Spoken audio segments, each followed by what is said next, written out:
Éthique. Éthique. Qu'est-ce que c'est l'éthique? Éthique. Éthique. Qu'est-ce que c'est l'éthique? Je sais qu'ici, vous n'avez pas trop de difficultés à dire ce que vous pensez. Ce qui est toujours une bonne chose. Puisque vous êtes les pilotes des sites qui ont accueilli les groupes de parole de résidents sur les questions éthiques que nous avons débattues ici et que vous avez, avec l'animation de Jean-Philippe et de Marion et Jean-Luc, Marion et Jean-Philippe, que vous avez animé, mis en place dans vos institutions. Donc ce premier temps sera un temps de qu'est-ce qu'on en dégage, qu'est-ce que vous avez à en dire après coup, puisque c'est achevé. Voilà, qu'est-ce qui s'est passé, quels enseignements vous pouvez en tirer, vous, vos collègues, hein, comment vos collègues ont perçu, si vous avez pu en parler avec vos collègues, éventuellement les familles, est-ce qu'il y a eu des réactions Dimanche, par exemple, moi je sais que je vais aller voter. Oui, c'est pas loin, donc je sors. Mais moi je peux pas, c'est trop loin. Si on nous accompagnait, s'il y avait un groupe ou pas. Ouais. On le sait depuis ce matin par le directeur. D'accord. Et après, c'est les familles qui se débrouillent. D'accord. Et ce qui est très instructif et passionnant, c'est que les interactions ne se font pas que des personnes vers les soignants, mais aussi des personnes entre elles. Et c'est là où on va être vraiment dans notre accompagnement et dans notre cœur de métier à l'accueil de jour, c'est qu'on va aussi créer des interactions entre les personnes sur des sujets, encore une fois, qui les concernent. Et bien à partir du moment où cette implication est là, je dirais qu'on a des petites pépites ensuite dans ces ateliers. Mais n'importe comment, Ouais. si on est ici, c'est parce qu'on est déficient de quelque chose. Sans ça, on serait chez nous. Ouais. Ou c'est la tête, ou c'est les jambes. Si on était en pleine forme, on ne serait pas là. Donc, Je ne suis pas en pleine forme, mais je peux sortir, moi je sors. Ce que veut dire madame, c'est qu'en effet, on n'est pas là pour rien et que des fois, ça veut dire qu'il y a des conséquences aussi sur la liberté. Ouais. Chacun est dans sa part, ça saute du coq à l'âne tout le temps. Donc en fait, c'est hyper difficile de les faire dialoguer sur un... Parce qu'il y a les préoccupations du quotidien, il y a, alors, tout d'un coup ça part, etc. Donc en fait, on s'est rendu compte qu'on se disait en sortant, ça nécessite qu'on prenne le temps, en fait, de laisser en fait, les choses un peu opérer. Puis par moments, voilà, des choses intéressantes ou importantes sont dites, etc. Mais il y a aussi des choses plus anecdotiques ou quelqu'un qui est dans son truc sur je sais pas quoi. Enfin moi je vois à Bourges où on était quand même où il y avait un poids du quotidien, du réel et de l'utilité. C'est votre truc, ça sert à quoi? Et c'était vraiment c'était éprouvant d'ailleurs à allumer. C'était dur parce que c'était votre truc qui sert à quoi? Ça me change quoi là dans mon quotidien d'aujourd'hui et dans ma vie d'aujourd'hui? Alors est-ce que vous pensez que ces personnes qui vont rentrer dans vos chambres, qui déambulent, qui se trompent, on doit les mettre dans des endroits séparés? C'est souvent des questions, hein? non. Si c'est à ressasser entre eux, l'instruction. Si vraiment elle perturbe l'établissement, c'est arrivé quand même ici. Ouais. Là, il y en a une qui n'a pas pu rester. Bon. Mais moi, celle qui vient que je trouve régulièrement dans ma chambre quand je reviens d'une activité, et puis elle est là, parce qu'elle croit qu'elle est dans sa chambre, elle s'est simplement trompée de 2 étages. Bon, je lui montre mon nom sur la porte, elle constate que ce n'est pas le sien, et finalement, elle finit par partir et retrouver. Tout le monde est au courant. Ils ont dit aussi, au fur et à mesure des réunions, on était de plus en plus à l'aise pour parler. Ils savaient nous mettre à l'aise, ils nous mettaient à l'aise. Donc là, on voit bien qu'il y a eu un apprentissage aussi. Et que ça suppose qu'effectivement, ce soit sans doute qu'il y ait une certaine régularité, en fait, et dans les groupes, et dans les personnes qui participent. Comment faire pour que cette parole qui a été choisie librement dans un moment là de 1 heure, 2 heures, 1 heure, je crois, répétée 5 fois, comment faire pour qu'elle vive et qu'elle vive plus longtemps avec plus grand nombre? Et peut-être que, je me dis peut-être que c'est ça l'éthique, c'est faire naître cette parole dans un contexte qui fait qu'elle est privilégiée et qu'elle l'est pas au moment d'un soin, au moment où on rentre et on oublie de fermer la porte.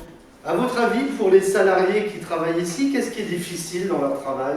Oh ben tout, hein. Tout, C'est-à-dire vous tombez sur des gens qui sont compréhensifs et qui essayent de pas trop abuser d'elle, puis vous en avez qui n'en ont rien à faire et qui sont feignantes. Qui s'imaginent dans un 5 étoiles. Ouais. Voilà.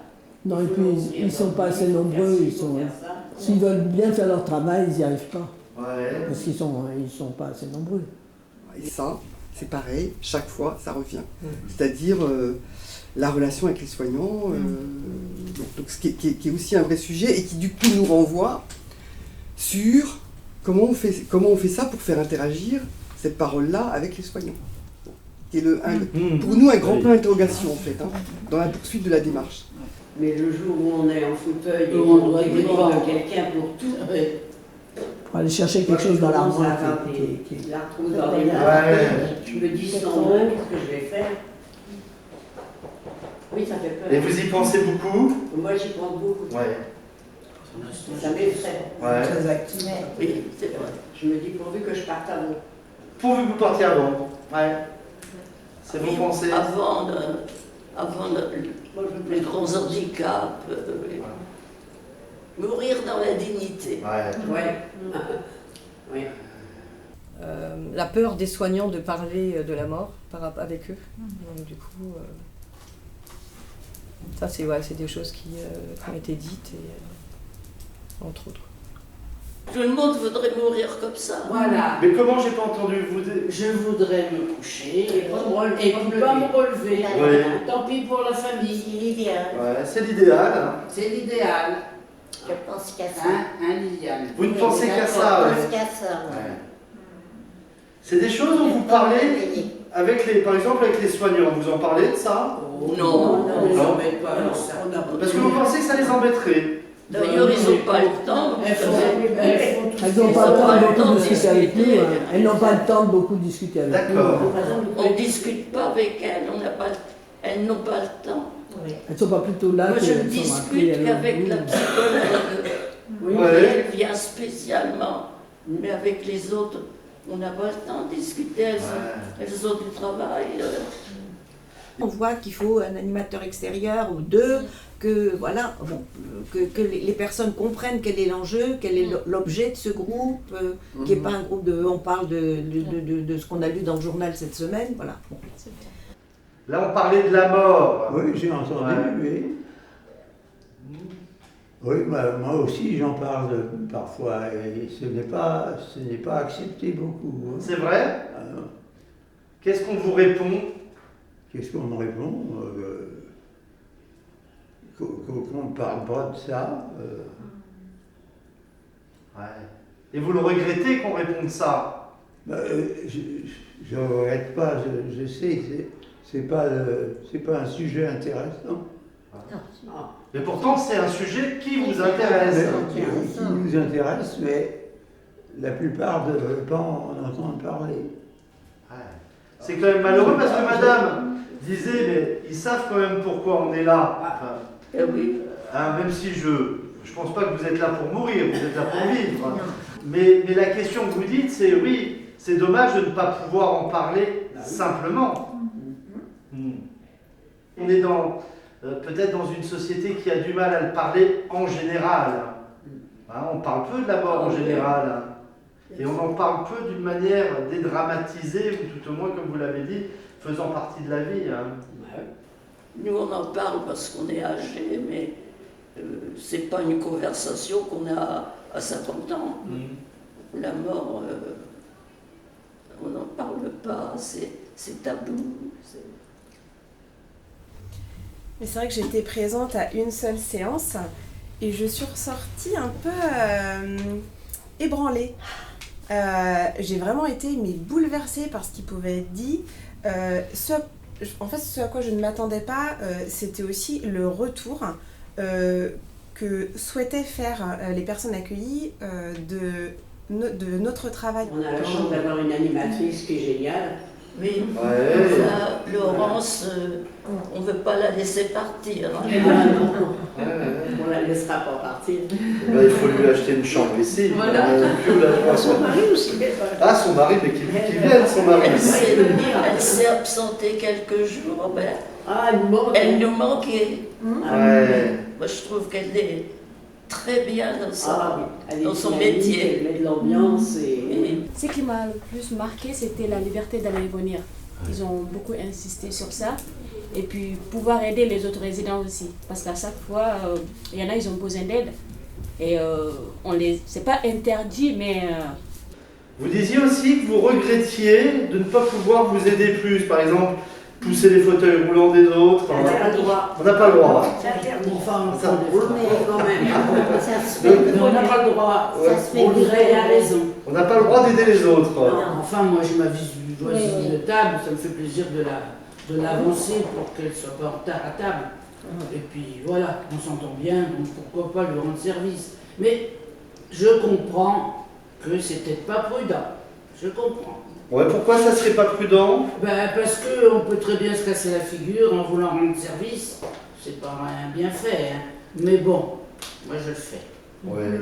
On le fait toutes. Vous le faites toutes. C'était plaisir de les attendre parce qu'ils se croisent au quotidien, mais en fait forcément ils ne parlent pas. Ils mangent dans la salle à manger, mais ils ne se parlent pas. Et pour eux, c'était vraiment un plaisir de les attendre et en fait, au final, voir qu'ils ont les mêmes opinions sur certaines choses. Et ça les, en fait, les rapprochait plus. Madame a voulu parler de la mort. Comme ça, bêtement, mais 2 secondes. 2 secondes. Oh, je vais mourir. Malentendu. Je vous en prie, je m'en parle. Je suis médecin. J'ai pas d'entendre ça. Moi je dis qu'on doit en parler. Que ça Oui. dédramatise la chose. Oh, ça me dit bien de dire ça. Ouais, ça vous fait du bien. C'est gentil, on est allé avec lui. Ouais. Mais lui, il avait du mal avec. Ce qu'on peut comprendre. Hein. Enfin, C'est logique. je sais pas, c'est... Si. C'est eux en fait qui mènent quelque part. Cette réunion, c'est juste on donne la file et là elle s'accroche et ça part. Et c'est eux qui conduisent en fait la réflexion. Tandis que dans l'animation, on a une animatrice qui dit ce qu'il faut faire, dans les ateliers aussi. Donc c'est vraiment un lieu qui se libère complètement, les résidents. Non, c'est la souffrance. Oui, c'est la souffrance. Non, mais pas tout. Autrement, si on ne souffre pas, on Je suis pas peut d'accord. être centenaire. À la souffrance, autre chose. C'est la souffrance qu'on a peur. Et vous, madame, vous dites pas que... Et la vie. Non, à table, on est 4, il y a madame bon, qui tous les jours nous dit que oui, d'accord, elle attend la mort et elle la souhaite. Mireille, je sais pas, moi, je suis quand même, Et j'ai il y a encore... une ici qui est centenaire et qui ne demande pas à partir. Et puis une centenaire qui tient à garder son autonomie, à ouvrir son yaourt toute seule.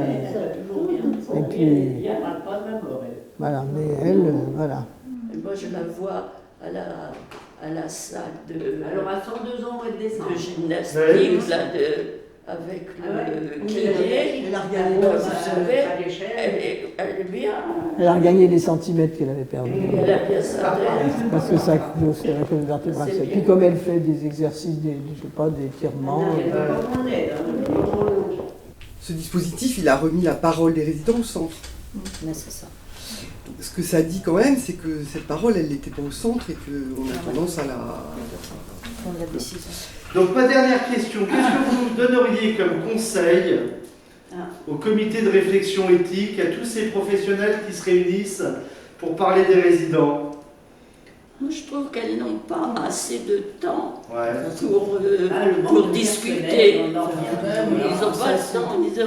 Ils peuvent agir pour qu'il y ait plus de personnel dans les EHPAD. Ils ne vont pas s'asseoir et discuter avec nous. Elles n'ont Donc, pas, là, elles n'ont pas le temps. Donc là, ce qui manque, ça serait des temps de discussion. Une fois par semaine. Quelque part, au moment où il y aura une restitution avec les familles et tout ça, on doit être capable d'avoir quelques pistes ou quelques idées pour dire qu'est-ce comment on poursuit avec vous aussi. Dès 2019, Isatis avec le soutien de la Fondation de France qui nous suit et qui nous regarde, a lancé une expérimentation d'un projet d'un type particulier qui est d'associer davantage les personnes âgées à la réflexion éthique. Et comment ?